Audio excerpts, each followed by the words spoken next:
Bharat bomb ફોડે તે પહેલા પાકિસ્તાનના શેર બજારમાં ધમાકો થયો છે। પાકિસ્તાનના શેર બજારમાં 3700 પોઈન્ટનો કડાકો બોલી ગયો છે।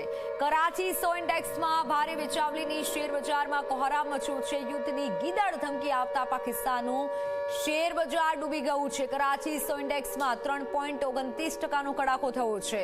ત્યારે આતંકીઓના હાડકા ખોખરા કરે તે પહેલા માર્કેટમાં દડામ થયું છે। હજી તો ભારતે કાર્યવાહી પણ એટલી નથી કરી કે બોમ્બ પણ નથી ફોડ્યા તે પહેલા જ પાકિસ્તાનના શેર બજારમાં 3700 પોઈન્ટનો કડાકો બોલ્યો છે। કરાચીમાં 100 ઇન્ડેક્સમાં ભારે વેચાવલી હતી તે વચ્ચે શેર બજાર ડાઉન ગયું છે।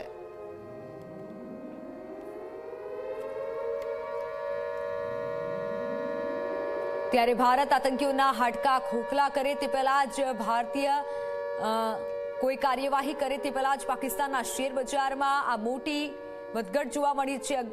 100 ઇન્ડેક્સમાં ભારે વેચાવલીથી શેર બજારમાં કોહરામ મચ્યો છે।